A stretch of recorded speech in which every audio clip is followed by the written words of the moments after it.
Kereta api Semeru anjlok di Kulon Progo.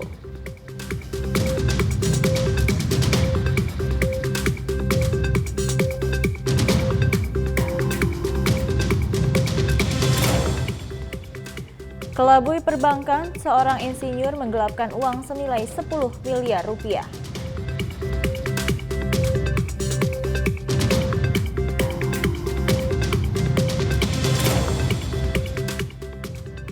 Polresta Barelang terbitkan DPO untuk 2 orang tersangka kasus penipuan dan penggelapan uang.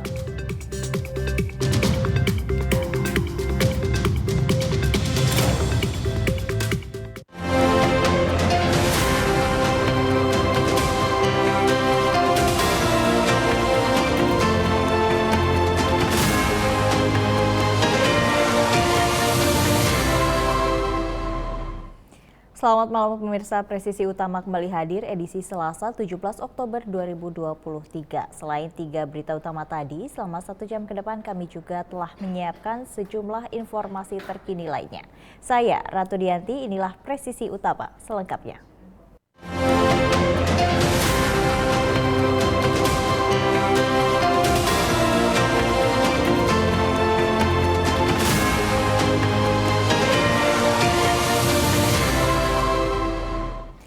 Kereta Argo Semeru dan Argo Wilis anjlok di Kulon Progo pada hari Selasa 17 Oktober 2023 sekitar pukul 13.15 waktu Indonesia bagian Barat. Tidak ada korban jiwa dalam kecelakaan ini, polisi masih menyelidiki penyebab kecelakaan ini. Tolong guys. Inilah kereta Argo Semeru yang anjlok atau keluar jalur di kawasan Pedukuhan Kalimenur, Kulon Progo, Daerah Istimewa Yogyakarta. Kondisi gerbong kereta jurusan stasiun Tugu ke stasiun Gambir ini hampir semuanya rebah. Dari arah berlawanan di jalur yang berbeda, kereta Argo Wilis jurusan Tugu terjebak dan menyerempet kereta Argo Semeru. Insiden ini tidak sampai menimbulkan korban jiwa, namun penumpang sempat panik karena merasakan goncangan dan suara yang keras akibat benturan dengan kereta yang datang dari arah sebaliknya. Akibat peristiwa ini, jalur rel kereta antara Wates Sentolo tidak bisa dilalui. PT KAI berupaya mengevakuasi para penumpang di kedua kereta dan 2 rangkaian kereta api, serta memperbaiki jalur rel yang mengalami kerusakan. Tercatat 9 penumpang mengalami luka ringan, sedang, dan berat. Polisi masih menyelidiki penyebab anjloknya kereta ini. Tim Liputan, Polri TV.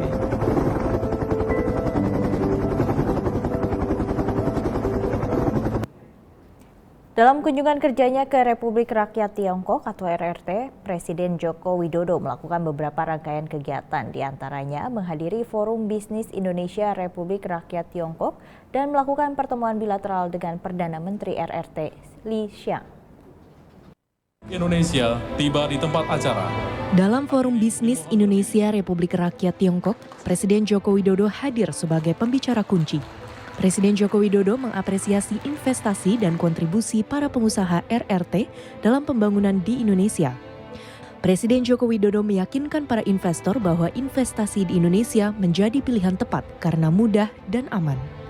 Di sela-sela Indonesia Tiongkok Business Forum, Menteri Koordinator Bidang Kemaritiman dan Investasi ad interim yang juga merupakan Menteri BUMN Erick Thohir melihat acara tersebut berdampak positif. Pertumbuhan investasi dari Tiongkok ke Indonesia terlihat signifikan, salah satunya karena kemajuan teknologi. Pada pertemuan tersebut, Indonesia dan China menyepakati penandatanganan 11 dokumen kerjasama dengan nilai kerjasama yang ditandatangani sebesar 12,6 miliar dolar Amerika Serikat atau setara dengan 192,82 triliun rupiah. Dan kita lihat juga memang teknologi di China ini maju sekali. Apalagi kita mau mendorong hilirisasi sumber daya alam dan kita juga mau dorong juga ekonomi hijau, ya listrik hijau dan juga teknologi lainnya. Nah, inilah kenapa kalau saya lihat tadi kerjasamanya ini luar biasa. Tadi disebutkan angkanya 13,7 miliar US dollar yang dimana itu yang sudah agreement. Tapi potensinya itu masih ada lagi 29 billion US dollar. Artinya apa? Hubungan swasta-swasta BUMN swasta dan BUMN juga ini bisa terus ditingkatkan. Karena memang kita ingin menjadi negara industri ya yang juga menjadi bagian supply chains daripada dunia. Jadi kan Bapak Presiden ingin sekali yang namanya sumber daya alam itu tidak lagi kita kirim secara bahan baku, tetapi harus benar-benar dilakukan hilirisasi di Indonesia gitu. Usai menghadiri Forum Bisnis Indonesia Republik Rakyat Tiongkok, Presiden Joko Widodo melaksanakan pertemuan bilateral dengan Perdana Menteri Republik Rakyat Tiongkok, Li Qiang. Dalam pertemuan tersebut, Presiden Joko Widodo mengapresiasi kemitraan strategis komprehensif antara Indonesia dan RRT yang berkembang sangat baik dalam 10 tahun terakhir. Presiden Joko Widodo menilai kerjasama antar kedua negara dapat turut menguatkan kerjasama regional dan internasional dengan perdamaian dan stabilitas menjadi kunci utama. Senang dapat bertemu kembali setelah pertemuan kita di Jakarta bulan yang lalu pada KTT ASEAN. Dan saya mengapresiasi perkembangan positif kemitraan strategis komprehensif dalam 10 tahun terakhir di mana RRT menjadi mitra dagang terbesar Indonesia dan RRT juga menjadi investor terbesar kedua Indonesia. Kerjasama yang kuat ini akan berkontribusi bagi penguatan kerjasama regional dan internasional di mana perdamaian dan stabilitas menjadi kunci utama. Turut mendampingi Presiden dalam pertemuan tersebut, antara lain Menteri Luar Negeri Retno Marsudi, Menteri Perdagangan Zulkifli Hasan, Menteri Badan Usaha Milik Negara selaku ad interim Menteri Koordinator Bidang Kemaritiman dan Investasi Erick Thohir, Sekretaris Kabinet Pramono Anung, dan Duta Besar Republik Indonesia untuk RRT Jauhari Oratmangun. Wakil Presiden Ma'ruf Amin meninjau kegiatan pemantauan tumbuh kembang anak yang dilaksanakan oleh Posyandu Cempaka di Kabupaten Badung, Bali. Wakil Presiden mengapresiasi pencapaian Kabupaten Badung dan Bali secara umum karena mampu mencegah dan menangani stunting dengan baik.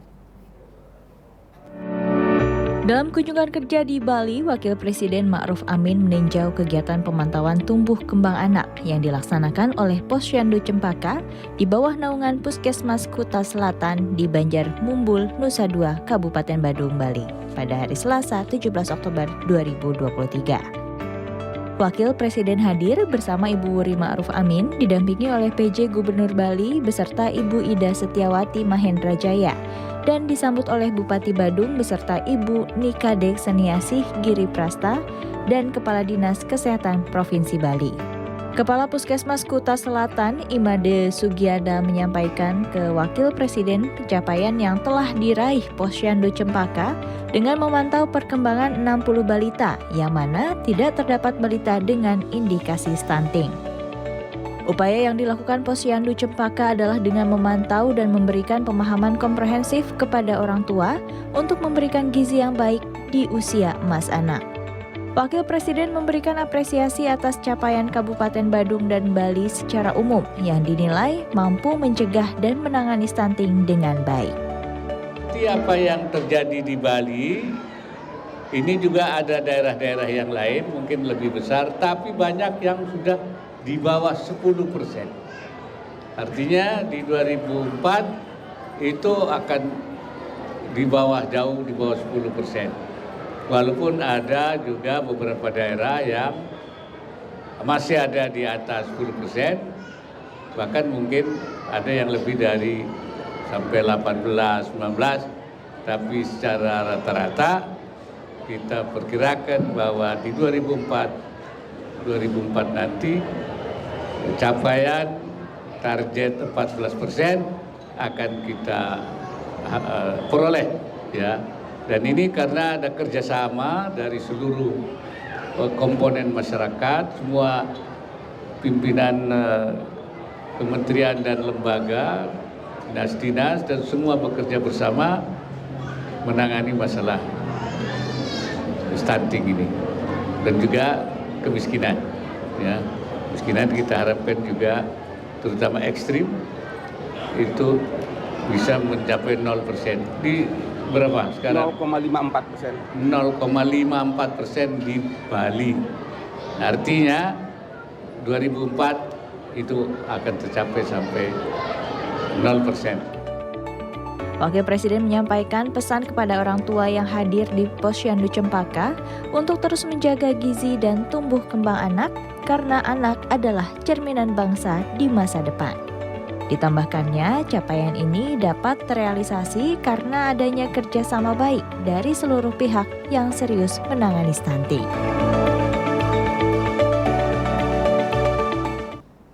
Tetaplah bersama kami, Presisi Utama akan segera kembali.